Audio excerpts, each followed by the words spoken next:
Bonjour, c'est Franck de Papa Blogueur. Aujourd'hui, je vais vous parler d'un deuxième article sur les menus de la semaine. Après vous avoir parlé de pourquoi les menus de la semaine, en 3 points importants. 1. Pour faire des économies. 2. Pour gagner du temps. Et 3. Pour mieux s'organiser en cuisine. Aujourd'hui, je vais vous montrer comment créer des menus de la semaine de manière simple et sans se prendre la tête. Pour réaliser ces menus de la semaine, il ne faut pas grand-chose. Il vous faut un crayon, une liste de courses et une feuille blanche. Bien entendu, c'est encore plus simple si vous avez votre planning avec vous. Encore une chose avant de commencer vos menus de la semaine, surtout à chaque fois faire le tour de votre frigo, congélateur, tous vos placards, de la cuisine et toutes vos réserves, ceci afin d'éviter le gâchis. Il existe des dizaines et des dizaines de gabarits de menus de la semaine, il suffit de regarder dans Google Images, tu pourras en trouver selon ton choix, mais le plus simple encore est de faire simplement avec son crayon et sa feuille, en plus tu n'as rien à imprimer, et tu fais des économies d'impression et de cartouches d'imprimante. Créer ces menus de la semaine, c'est très simple, avec une feuille de papier, il suffit de ses mains et d'un crayon. Il faut 7 jours, donc diviser la feuille en 7, pas besoin de règles. Moi je vais trouver en faisant 3 doigts de large par jour de la semaine, environ, hop. Et ensuite, il suffit de faire les traits. Les menus de la semaine n'ont pas besoin d'être beaux, ils doivent être utiles. Nous avons divisé en 7 jours, il faut le diviser en 3 parties pour la journée. D'abord, on va faire un trait pour délimiter le jour. Et au lieu de prendre 3 doigts, on va en prendre 4, tout simplement. Pour limiter de manière lisible quand même pour les enfants. Parce que à savoir que les enfants se réfèrent beaucoup au menu de la semaine. Ensuite, matin, midi, soir. Hop là. C'est tout simple, hein? Ensuite, comme tu l'auras compris, il suffit simplement de remplir les cases une à une en fonction de ce que tu veux manger. Alors nous, c'est simple. Déjà, on va remplir le midi parce que nous mangeons les restes, que ce soit moi au travail ou ma femme. Notons restes.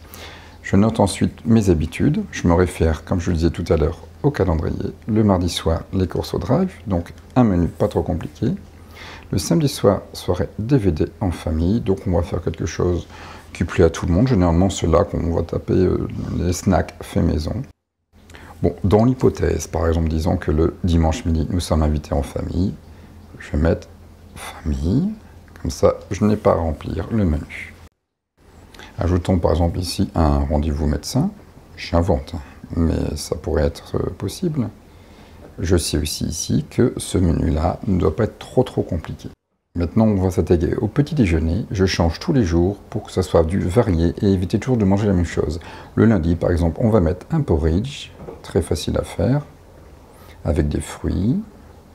On mange beaucoup de fruits à la maison. Et un yaourt nature. Comme j'ai pas beaucoup de place, Y pour yaourt, tout le monde le sait. Je vais passer au jeudi, parce que c'est mon habitude.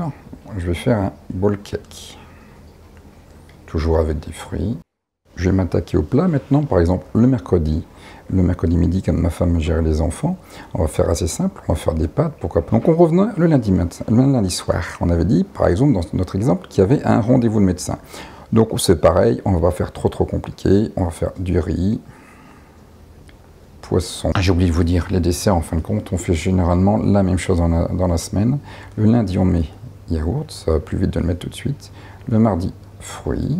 Le mercredi, compote allégée. Le jeudi, on fait une petite mousse au chocolat, ou choco. Le vendredi, on va mettre fruits à nouveau. Le samedi, on va mettre yaourt. Le samedi soir, c'est glace, pour ceux qui veulent, encore une fois. Le dimanche midi, on met des gâteaux, mais généralement c'est un gâteau fait maison. Et le dimanche soir, je laisse au choix. Alors passons, ici on va aussi faire pour 2 jours une soupe de légumes, sans graisse et sans féculents. Ensuite, le mardi soir, qu'est-ce qu'on pourrait manger? On va manger des gnocchis par exemple. Les enfants aiment ça, avec des saucisses et un coulis de tomates. Donc vous voyez, c'est pas compliqué du tout, les menus sont faits assez rapidement. Là, bon, j'ai fait à la volée, mais bon, là, il suffit de regarder la revue What Watcher qu'on est abonné, regarder les menus désirés, ou chercher simplement un livre de cuisine, regarder les recettes en fonction aussi des restes dans les placards.